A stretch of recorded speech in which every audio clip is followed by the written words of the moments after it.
Bonjour et bienvenue pour votre rendez-vous du jeudi, c'est Gaëtan et aujourd'hui on va retourner un peu sur WordPress, toute la partie installation, parce que je me suis rendu compte après utilisation et justement réexplication de certaines choses qu'il y a 2-3 points qui manquaient dans ma vidéo. Du coup on va reposer tout ça, revoir les derniers points qui sont passés au montage. Donc installer WordPress, vous l'avez vu, mais il y a 2-3 petits trucs qui manquaient. Donc cette vidéo là va être faite justement pour finir ça et de sorte à ce que vous ayez le truc, on va dire, le plus clean possible lors de votre installation. Donc on va corriger ça de suite. Donc nous reprenons côté cPanel. Une fois que vous venez d'obtenir votre hébergement, que vous vous y connectez, vous allez avoir déjà ici la partie certificat. Moi, elle est verte avec le petit cadenas. Vous, si vous venez d'arriver, elle sera très probablement avec une croix rouge devant. Pas de panique, c'est juste qu'il faut activer justement le certificat. Pour ça, vous descendez dans le menu sécurité, SSL TLS status, vous cliquez dessus, ce qui vous change la page, et là aussi vous allez faire Run Auto SSL. Ça peut prendre 2-3 minutes, n'ayez crainte, ça va juste justement activer le certificat pour les noms de domaine. Une fois que ce sera fait et que ce sera passé, là vous l'avez vu, ça a tourné un petit peu, ça va juste tourner et au bout d'un moment, ça va s'activer. Un autre point que j'ai zappé sur le moment, votre nom de domaine, une fois que vous l'avez, les serveurs, on va dire, chez qui il est enregistré, n'ont pas encore le lien entre votre nom de domaine et l'espace de stockage que vous venez d'obtenir. Donc là, en l'occurrence, mon espace c'est 51, 254, etc.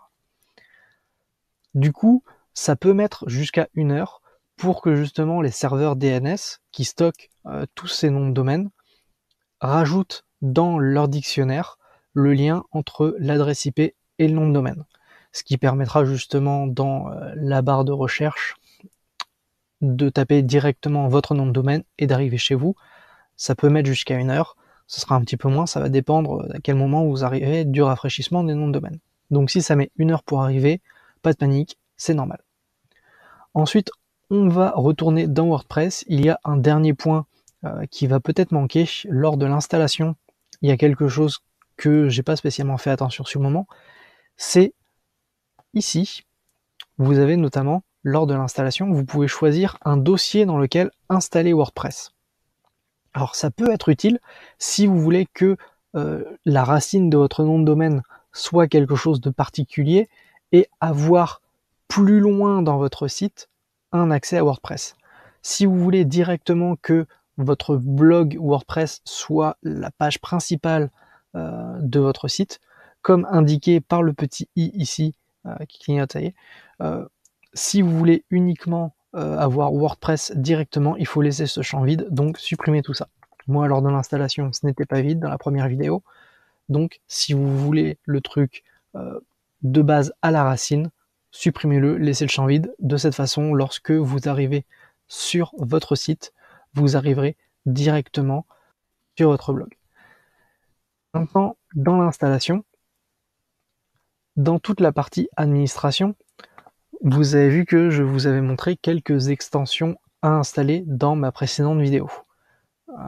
Ou celle juste avant, je ne sais plus l'ordre dans lequel elles sont arrivées. Comme vous voyez, j'en ai rajouté plusieurs, notamment une importante si vous voulez installer tout ce qui va être Monster Insight, donc Google Analytics, ou autre extension qui va utiliser notamment les cookies des utilisateurs. Si vous êtes dans l'Union européenne, c'est impératif d'afficher un petit bandeau ou un message disant que les personnes sont OK pour que vous gardiez des informations sur eux. On n'a pas le choix, c'est comme ça. Et du coup, l'extension Cookie Notice fait ça très bien. C'est un petit bandeau qui est en bas, sur lequel il y a juste un bouton OK, le bout texte obligatoire. Rien de plus simple. Pour vous lancer dedans, franchement, c'est ultra simple. Comme vous l'avez vu, mon site est passé en multilingue. Je suis passé avec TranslatePress, donc je suis en train d'essayer de m'en servir pour voir si ça marche. Jusque-là, ça marche pas trop mal. Si vous voulez regarder, je vous le conseille. Et enfin, l'outil Updraft Plus pour tout ce qui va être sauvegarde et restauration. Alors cette partie-là, je suis pas encore sûr de vouloir la laisser ici, tout simplement parce que sur votre hébergement, si vous avez passé par cPanel et par Gaprod, vous avez également la possibilité de faire une sauvegarde directement par là. Sur la page où on était juste avant pour l'installation de WordPress, vous avez également, si vous revenez en arrière et que vous mettez en pause, vous verrez que juste à côté, il y a mes installations ou mes applications, je ne sais plus comment ça s'appelait.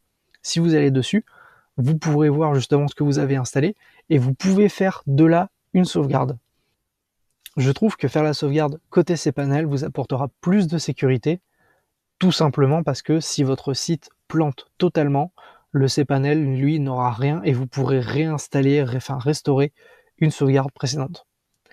Donc, vous pouvez utiliser un outil de sauvegarde dans WordPress pour faire peut-être des sauvegardes quotidiennes ou hebdomadaires, mais de temps en temps, quand vous avez des gros changements ou quelque chose que vous voulez vraiment garder, pour moi, plutôt utiliser le cPanel pour faire une sauvegarde et être vraiment certain de pouvoir la garder. Voilà, c'est tout ce que je voulais rajouter, donc vidéo plus courte que la dernière fois, hein, peut-être qu'un jour je tiendrai les 5 minutes dans mes vidéos, je suis pas encore sûr de ça. En tout cas, j'espère que la vidéo vous aura plu, si jamais j'ai des choses à rajouter, je ne manquerai pas de vous faire une vidéo sur le sujet. Et puis moi je vous dis tout simplement à jeudi prochain.